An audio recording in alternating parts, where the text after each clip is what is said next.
Comey was spying on Trump. Well, the reason he was writing the memos was to create a record so that he could destroy No him. American knowingly colluded with the Russians to interfere in our election campaigns. Oh, wait, unless you mean Hillary Clinton. Pardons, prosecutions, and transparency.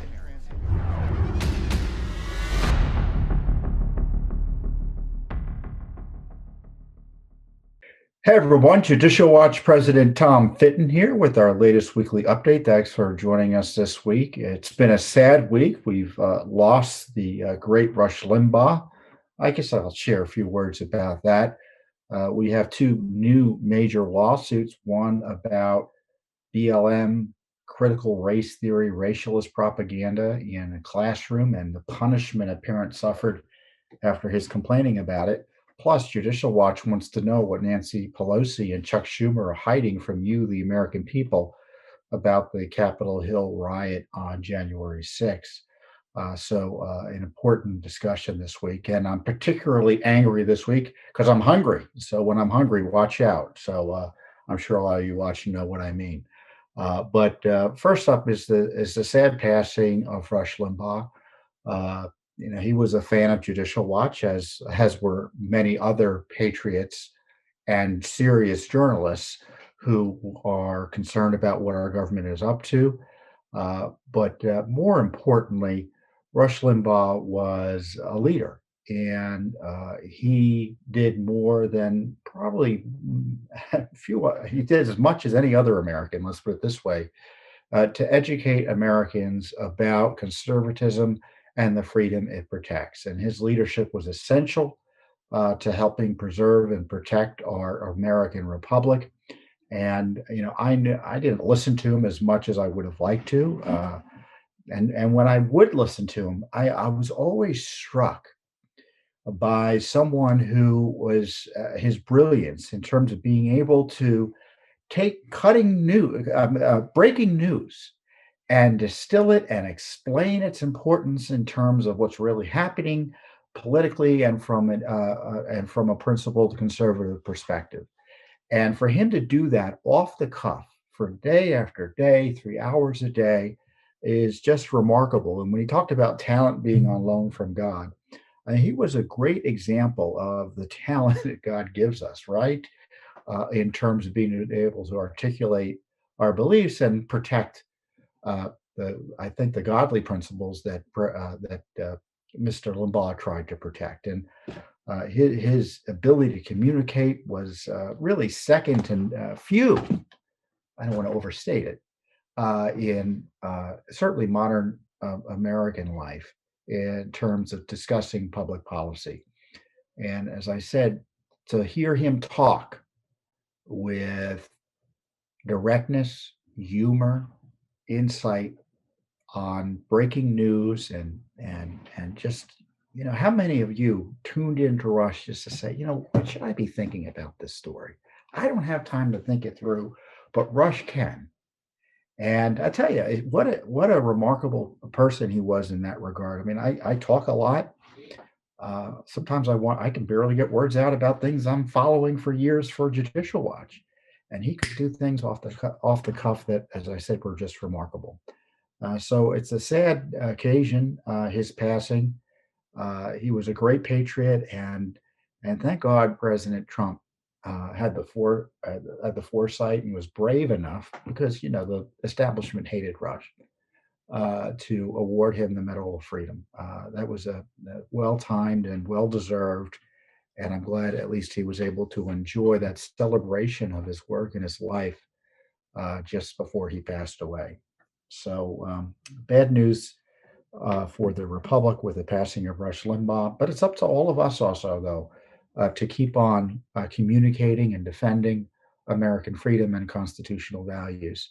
And hopefully we can look at him about how to talk about it in a way that encourages others who share our beliefs and encourages others to come on our side across the divide ideologically here in this great nation of ours. So with that being said, rest in peace, Rush Limbaugh. And I'm sure, my wife Kelly and I were just devastated by the loss, and I'm sure you're saddened by it as well. We'll be praying for him and his family and his colleagues, who I'm sure are just terribly missing him right now. So with that being said, the battles continue. The fight for the rule of law continue here in Washington, D.C. We continue to face this crisis where we have really a military occupation of Capitol Hill. For what reason at this point, I don't know. The fencing around Capitol Hill is just a stain on our nation's capital. There's no reason for it. We can think there are political reasons for it that the left has to show that their political opponents, that's their thinking, in my view, are dangerous and need to be curtailed. So they're abusing our military by keeping them away from their families or other more useful activities to protect them from really a non-existent threat, practically speaking, in terms of the over-the-top requirements that have resulted in 3 miles of fencing that include razor wire around the U.S. Capitol. And the president, thankfully, was acquitted by the Senate last week. I guess it was last week. I don't know. It was Saturday or Sunday. But what an abuse that was. The President Trump, who neither morally nor legally incited violence, was abused. He was the target of a snap impeachment that gave him no ability to defend himself in the House. And they came into the Senate, and as I pointed out last week, concocted evidence, doctored evidence, using video and mislabeling video, also mislabeling tweets and other documentary evidence.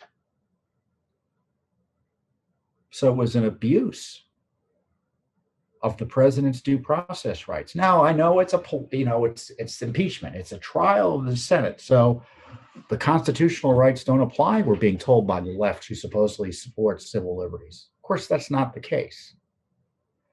And the president's lawyers, I think, did an effective job in highlighting the hypocrisy of the left in pretending that using the word like fight is somehow an indication that you want people literally to fight when you're talking about it metaphorically. I mean, the dishonesty was quite obvious. And in many ways, we're supposed to forget about it now because the left wants to move on, right? Except they want to keep on using the riot as an excuse to suppress and criminalize their political opposition. Nancy Pelosi wants a 9/11 style commission, which should just raise alarm bells, because the 9/11 commission wasn't all that great in terms of either transparency or the willingness to deal forthrightly with the national security concerns associated with the 9/11 attack. So they're not going to stop with impeachment in the sense that they will continue to use the riot as a pretext to investigate and target their political opposition and suppress them and try to throw them in jail where possible.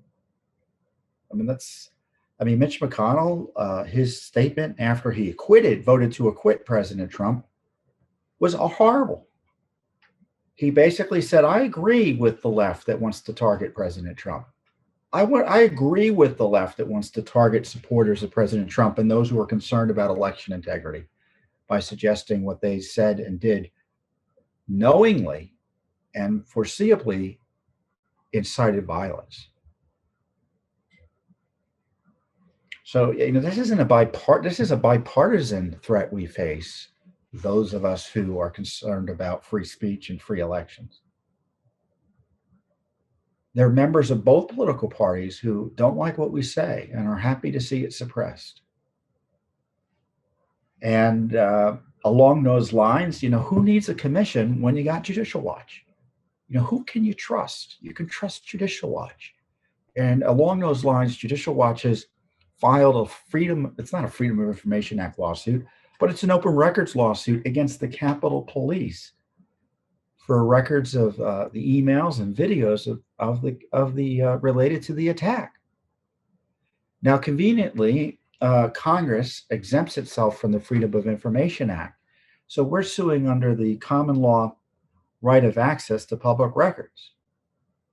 We previously sued under that theory of law when we sued Adam Schiff, for records about his illicit subpoena for President Trump's lawyer's phone records, Rudy Giuliani, that he then published.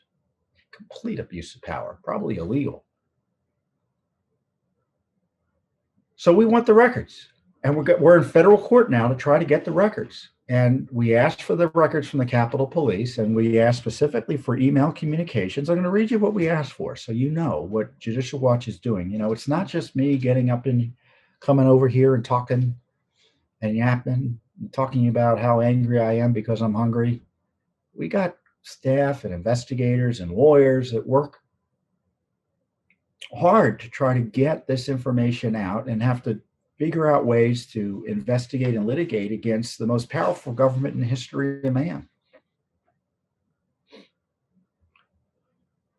So we sought email communications between the U.S. Capitol Police executive team and the Capitol Police Board, which is the authority that oversees the police, concerning the security of the Capitol on January 6, 2021. The time frame of this request is from January 1st, 2021 through January 10th, 2021. Email communications of the Capitol Police Board with the Federal Bureau of Investigation, the Department of Justice, Homeland Security, concerning the security of the Capitol on January 6, 2021. The time frame of this request is January 1st through January 10th, 2021. All video footage from within the Capitol between 12 and 9 p.m. on January 6, 2021. What's the state secret that we can't see this material? There have been issues about why there was no adequate security at the Capitol, given the warnings they had. There's been debate, and you'll see it in the media, you can look it up, that they tried to get approval for National Guard and other security, and they were met with objections both internally on the Hill and externally within the administration.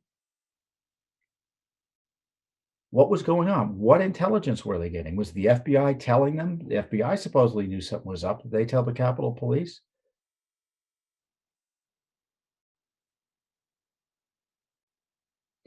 And we asked for these records under the law, and they said to us, the Capitol Police, and we have the letter, it's not subject to, quote, they're not public records. And the videos especially, why are they hiding them?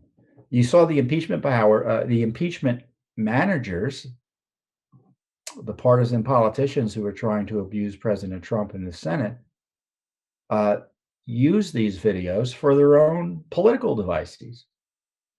They manipulated them. They added audio to them that wasn't present. Yet we, the American people, can't see them? I don't think so. And practically speaking, who's responsible for the decision to keep this secret and can end it at the drop of a pen or a hat, whatever you want to call it? Nancy Pelosi.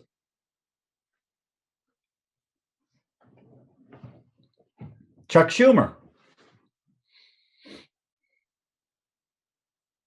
So what are Nancy Pelosi and Chuck Schumer hiding? When was Nancy Pelosi briefed? What was she briefed about in terms of security?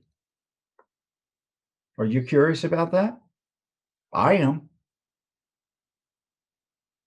The public has a right to know about how Congress handled the security and what the videos show of the Capitol Hill riot. Now, you have people concerned that the police let some of the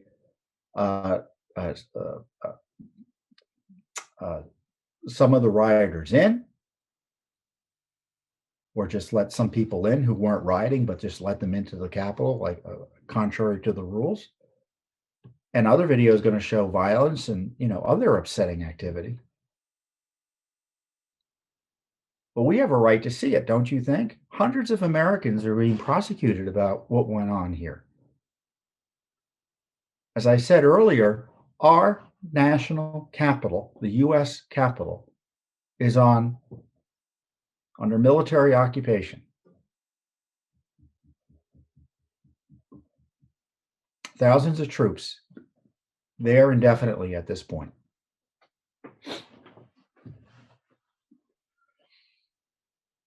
And based on what happened there, they tried to impeach a president, but we can't see the documentary evidence about what happened.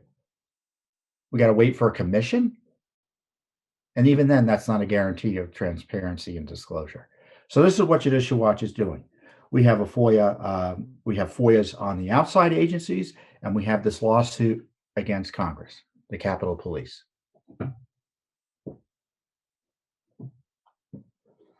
And so we're not going to stop investigating what went on because we don't trust Nancy Pelosi to investigate it. Frankly, we don't trust any politician to investigate it.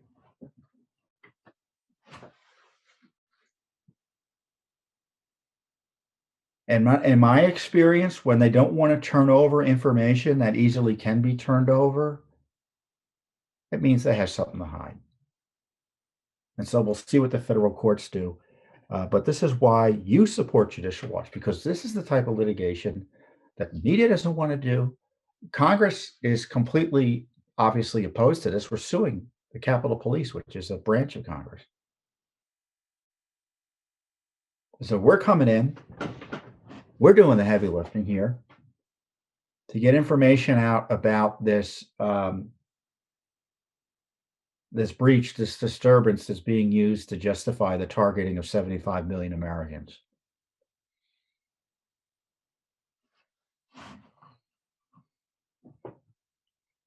So that's what we're doing. So we also filed a lawsuit, and these are lawsuits that I'm especially proud of because we get to represent, in this case, just a regular American citizen, a father, a patriot, a parent.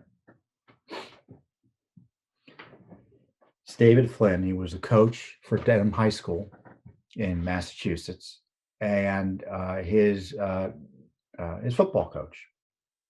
By all accounts, well loved, well respected. You know, the sorts of he's almost like the very image that you have of a football coach. You know, someone who's loved by his players, just has the respect of the community. But he ran into the racialist left up there in Massachusetts.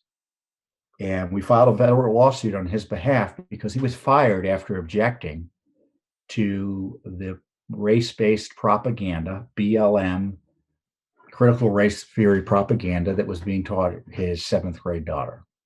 And we filed a federal lawsuit against the school district, Dedham School District, that fired him. His name is David Flynn. He's a father. He and his wife.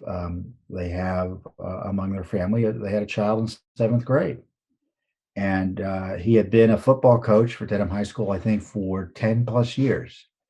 And he was removed shortly after exercising his right as a citizen to raise concerns about his daughter's 7th grade high school curriculum being changed to include biased coursework on politics, race, gender equality, and diversity. So it was all left-wing propaganda. And of course, they snuck this in. They didn't tell the parents. He said, "What's going on?" And boom, he gets fired. I guess that's not how the lawyers would describe it, but that's how I'm describing it. Was filed up in Massachusetts. We seek damages against the superintendent, the high school principal, and the high school athletic director for retaliating against Flynn for exercising his First Amendment rights. And this is what was going on in his daughter's class. In September 2020, Flynn's daughter's 7th grade history class, which is listed as World Geography and Ancient History. So this is World Geography and Ancient History. And they add in secretly, in a surprise way, without informing the parents, this left-wing propaganda. The lawsuit explains, in one assignment, plaintiff's daughter, Coach Flynn's daughter, was asked to consider various risk factors and mitigating factors that two people, one identified as, quote, white, and the other identified as quote, black, purportedly might use to assess each other on a city street, including among the various factors were skin color, gender, age, physical appearance, and attire. Black, aggressive language, and wrong neighborhood were among the risk factors purportedly assessed by the person identified as white. White and police officer were among the risk factors purportedly assessed by the person identified as black. Concerned about the abrupt change in the curriculum, Flynn and his wife contacted the history teacher and the principal of the school. On more than one occasion, the Flynns asked for assistance in resolving the issues with the curriculum. Ultimately, in October 2020, they said, "You know what? We're going to remove our kids from the school." And they did. And this was their list of concerns. And let me read them to you and ask you if you find them to be unreasonable. And my guess is many of you listening to me now have probably had similar experiences or have had family members and friends who have faced similar experiences with the radical left agenda that's being now propagandized to our children in many of our nation's schools, both private and public. Needham Public Schools changed the curriculum of the 7th grade history class without notifying parents or having a course description and syllabus available for parents to review. The new 7th grade history class curriculum containing coursework on politics, race, gender equality, and diversity that were not suitable for 12 and 13-year-olds. The 7th grade teacher not teaching topics of politics was not teaching topics of politics, race, gender equality, and diversity objectively. And it doesn't mean you can't talk about these issues. It just means you have to at least pretend to be neutral. Let me ask you if this sounds like being neutral. The teacher using a cartoon character of herself wearing a t-shirt supporting a controversial political movement, BLM. She had a BLM t-shirt on her cartoon avatar that she was using, or a picture of her that she was using for, I guess, some of these classes. And the teacher used class materials that labeled, as I said, all police officers as risks to Black people. And that all Black males as risks to white people. How does that sound to you like unity? Sounds like a curriculum designed to sow racial hatred and discord to me. So what happened is in January 2021, Flynn, who had been the high school football coach since, as I said, 2011, 10 years,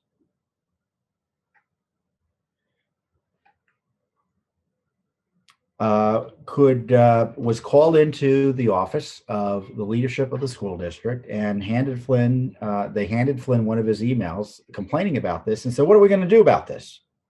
At the end of the meeting, Flynn was told that they were going in a different direction with the football player. And minutes later, they released a public statement stating that Flynn was removed as head football coach because he, quote, expressed significant philosophical differences with the directions, goals, and values of the school district. That's naked retaliation for exercising his First Amendment protected speech as a parent. And it wasn't like he was going crazy about it or saying anything inappropriate. He's a professional. He knows what he's doing. As I said, he's a widely respected member of his community.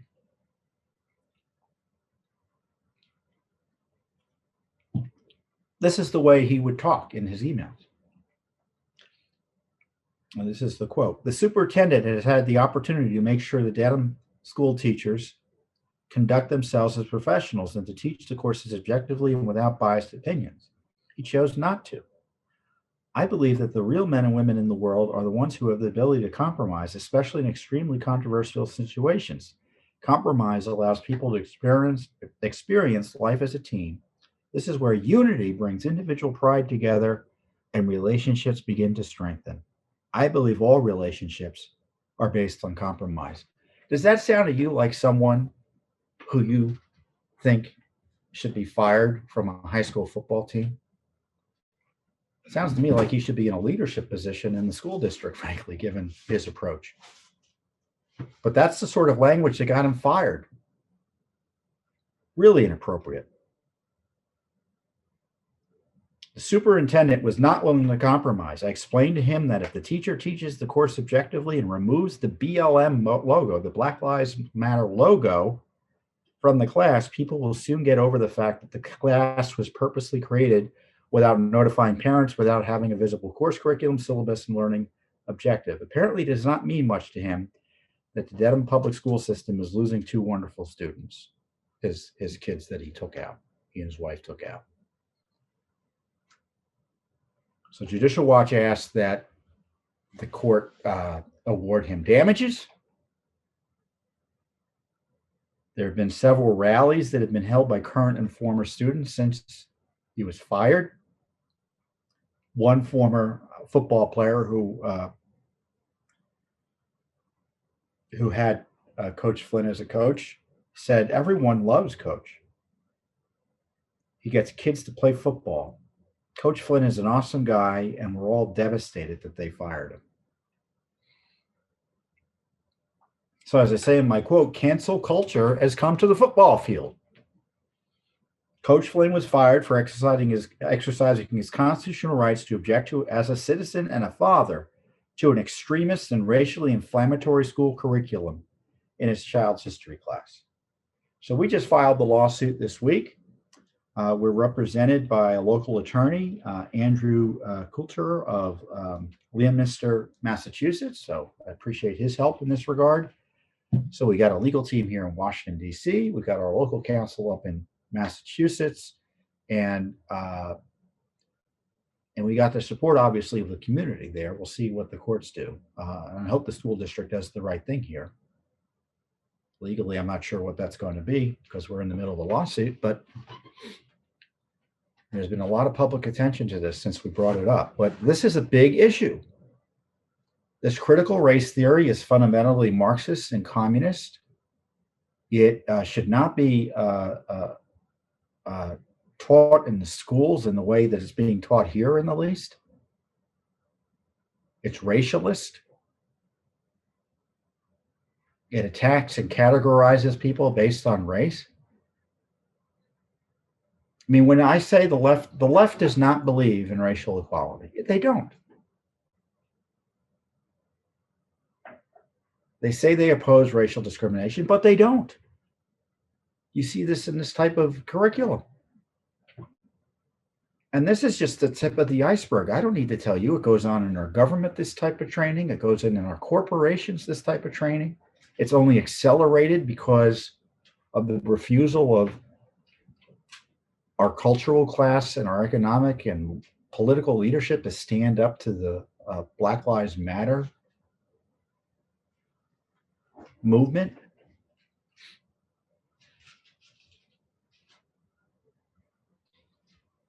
And when I say Black Lives Matter movement, I mean a Marxist communist hatred for America that smears America as systemic racist. Joe Biden believes it. Most left-wing politicians believe it. Most corporations mouth it. And it's being incorporated, and as Coach Flynn pointed out, secretly in our nation's schools. So I tell you what, if you have a child, a school-age child or a grandchild, you might ask what they're being taught about these issues, and just be sure that you're aware of it.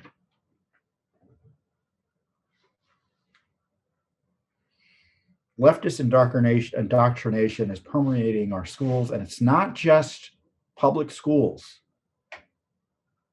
It's not just public schools. It's private schools as well. And unless you're on the watch as a parent or a grandparent or an interested citizen whose tax dollars are being misused to indoctrinate innocent children, they're going to do it. They're going to do it. And even if you object, they'll do it. In the case of Coach Flynn, you object, you get fired as a coach. So you can see a good reason to be upset about this type of thing. I want to talk briefly about immigration before I go, because the crisis continues. President Biden's assault on the rule of law and immigration enforcement is accelerating. At least they went through, they were at least legislatively trying to rush through and push through amnesty for virtually every illegal alien here in the United States. That was presented in Congress by the Biden administration's allies this week. So it would be amnesty for virtually everyone here. With no security. It used to be, oh, security first, amnesty later. No, they don't even pretend to believe in secure borders anymore. Right now, Joe Biden is letting asylum seekers who were waiting in Mexico to have their asylum claims verified, most of which shouldn't be verified in my view, under the Trump administration's reform of the program. Now Biden's letting them in, and he'll begin processing the asylum claims here. You know what happens is, and I think the numbers were 90+% of those who show up for asylum hearings or have asylum hearings set, 90% of them, were whatever the number is, it's an overwhelming supermajority, 80 to 90%, I think, don't show up. So you may have seen news about asylum seekers being allowed into the United States after the horror of President Trump's rules that stopped the abuses. So now, practically speaking, the border is open to asylum seekers, at least in that regard. And he's doubling down on this effort to stop deportations and interior enforcement of our nation's immigration laws. Only people with aggravated felonies, which means that 80 to 90% of the criminal aliens in jail for crimes won't get deported under Biden. They're not, quote, a priority, which means they'll never get deported, practically speaking, at least for 90 days. And you can bet that's going to be perpetual. I thought a court had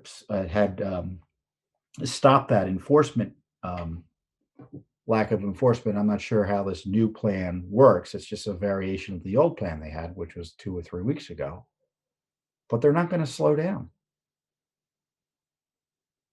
Do you think we should have secure borders? Do you think people here illegally should get a free pass to stay here illegally? What do you tell a person who comes the next day? Too late, you're a sucker, you follow the rules?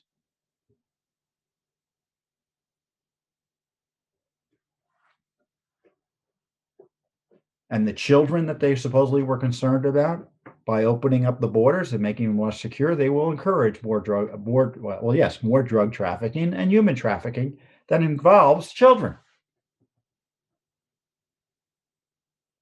And parents or adults who use children to get in across the border illegally as a vehicle to do so, because they know they'll get treated differently by the Biden administration, they're trafficking their own kids. Engaging with that, using them to commit a crime.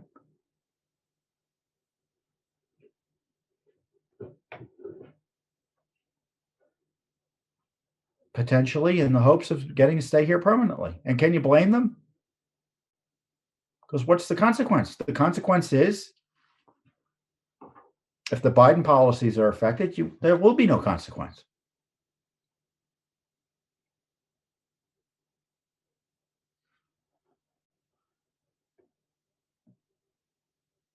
So he's effectively providing amnesty with no vote by Congress, because this big amnesty bill that they're proposing to Congress is unlikely to pass.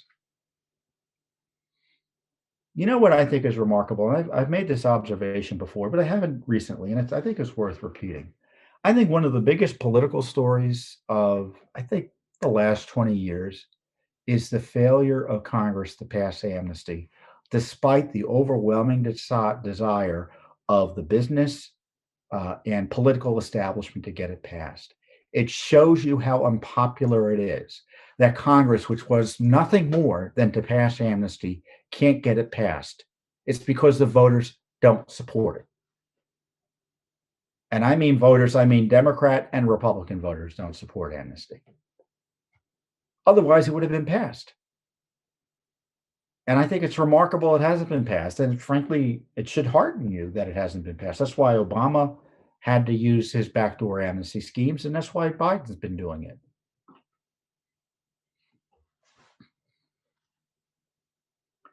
And as I said, Judicial Watch has the litigation going on against sanctuary cities in California.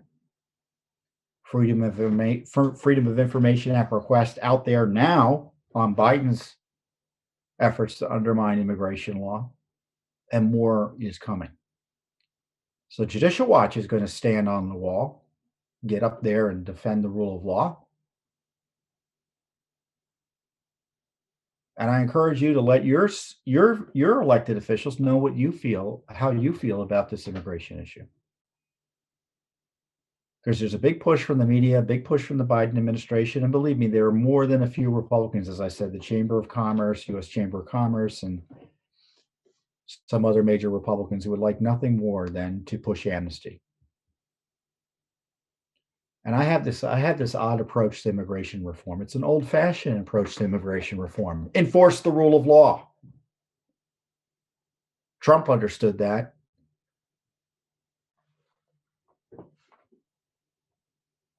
So we're facing this border crisis. It's even the Washington Post acknowledged it popped up.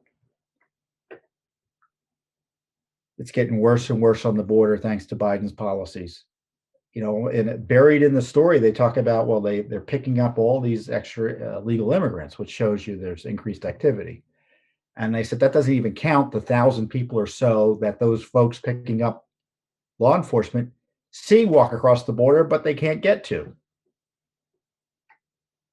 And that's, again, just the tip of the iceberg. I encourage you to read my op-ed in The Hill this week, where I talk about how Joe Biden is, his policies are so dangerous to our nation, our public health, our security, and how they undermine the rule of law. And we'll have a link to it down in the down below or somewhere around this video, or you could just Google Judicial Watch Tom Fitton and The Hill and should be able to get the opinion. Of course, they're on our website as well.